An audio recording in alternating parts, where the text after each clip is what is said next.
예, 안녕하십니까. 신성하게 5분 역사 상식. 이번 시간에 마지막으로 칼 007기에서 일어났던 일에 대해서 정리해 보려고 합니다. 그래서 이제 지난 방송에서 말씀드렸듯이 그런 NSA 쪽에서 칼 007기가 비슷한 시각에 RC-135가 날아가도록 했다. 이렇게 부탁을 했다. 뭐 이런 얘기가 있는데, 그러면 이제 그날 이제 무슨 일이 일어났던 것이냐에 대해 가지고 이제 설명을 드리겠습니다. 지금 현재 돌아가셨는지는 제가 알 수 없겠습니다만은 이스라엘 텔아비브 대학의 슐러스버그 교수가 밝힌 자료에 따르면 그때 당시에 칼 007기의 항적이 소련 공군 사할린 소콜 기지에서 이제 항적이 드러났어요. 그래서 이제 뭐라 그래야 됩니까? 레이더에 포착이 돼가지고, 일단은 수호기하고 미국기가 출동을 했는데, 여기서 이제 중요한 것은, 이렇게 보셔야 됩니다.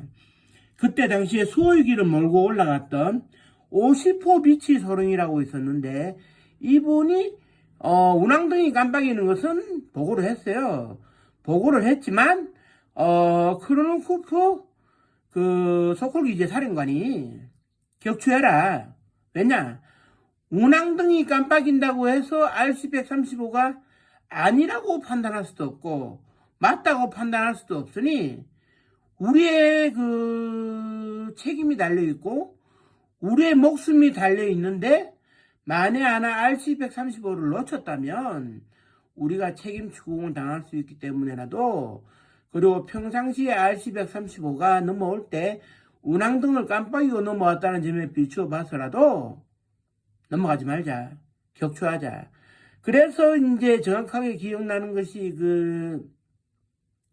50호 비치 소령이 그런 수호기에 장착되어 있던 안압 공대공 미사일, 하늘을 날아가는 공대공 미사일을 2발을 쐈는데 한 발은 비행기 꼬리 날개에 맞았습니다만은 한 발은 비껴갔어요. 그래서 정확하게 기억나는 것이 그때 당시에 1분 44초간 공개된 블랙박스 녹음에 따르면 손동희 부기장이 엔진이 정상이라는 말을 2번이나 합니다. 공중에서 피격당했고 격추당했다면 엔진이 정상일 수가 없죠.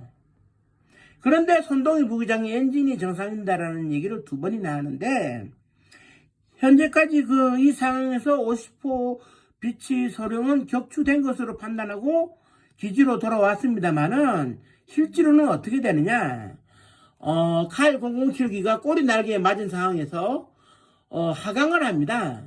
그래가지고 이제 천병인 기장이 나선형 비행을 해서 사할린 섬 앞바다인 모네론 아일랜드 앞에 불시착을 하는데, 미국 쪽에서도 발표가 있었습니다만은 약 12분 동안 나선형 비행을 해요. 즉 다시 말해가지고 비행기는, 항공기는 최대 이제 1000km에서 800km의 속도로 달리는데 날아가는데 12분을 비행했으면 엄청난 거리를 날아가지 않았겠습니까? 그런데 나선형 비행을 해가지고 모네론 아일랜드에 불시착하는 데 성공을 했고, 승객과 승무원들이 269명이 있었는데, 그 중에 이제 시체로 발견된 사람들을 포함해 봤을 때, 한 10명 정도가 뒤쪽 좌석에 타고 있다가 사망한 것으로 드러났지만, 절대 다수에 해당되는 259명 정도는 살아남았을 가능성이 충분하고요. 이들은 그때 당시에 로마넨코 사령관이라든지 스트로고프 사령관이 구조 명령을 내려가지고 구조가 된 상황에서 어디로 가느냐? 소련의 굴라그라고 하는 외국인 강제 수용소로 들어가서 강제 수용이 되고 그 이후에 평생을 빠져나오지 못했을 가능성이 충분하다. 그리고 여기에 대해 가지고 한 가지 근거 있는 사실은 천병인 기장과 손동희 부기장이 그 당시에 소련 공군에 의해서 긴급 체포가 돼가지고 모스크바로 이송되어 갔을 텐데, 그때 당시에 한미 상호 방위 조약 30주년 기념, 체결 기념으로 서울을 방문하려고 했던 로렌스 맥도날드 의원이라고 미국의 하원 의원이 있었어요. 이분이 이후에 모스크바로 압송이 돼가지고 다차라고 하는 비밀 별장에 감금되어 있다가 소련의 한 그런 특별 수용소에 감금되어 있다고 하는 사실이 드러났습니다.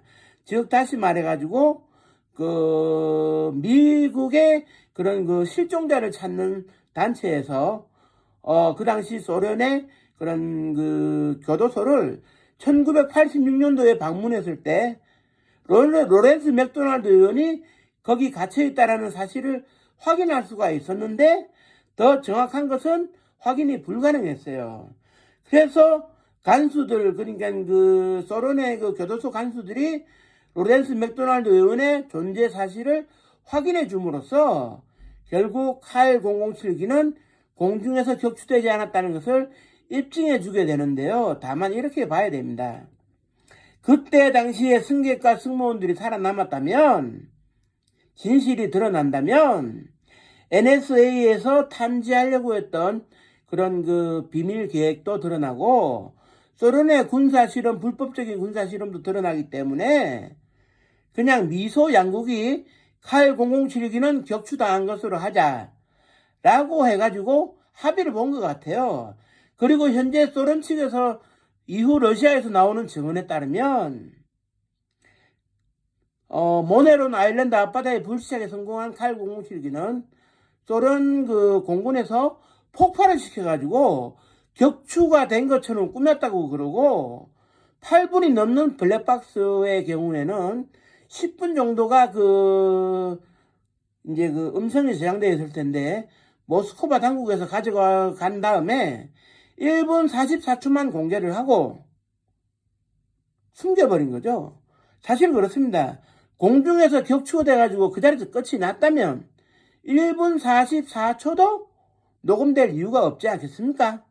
이것은 분명히 말씀드리건데 천병인 기장이 나선형 비행을 해서 12분 동안 비행을 한 끝에 모네론 아일랜드에 불시착해서 승객과 승무원 대다수를 살리는데 성공했다.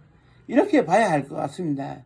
다만 미국의 CIA에서도 이런 의문을 제기하고는 있지만 언젠가 누군가가 밝히는 그날이 올 수도 있는 것이고 그때 당시에 비행기에 타고 있다가 굴락으로 강제로 수용된 사람들 중에 제가 1975년생인데 저하고 나이가 몇 살 차이가 안 나는 나이 많으신 분들이 있었어요.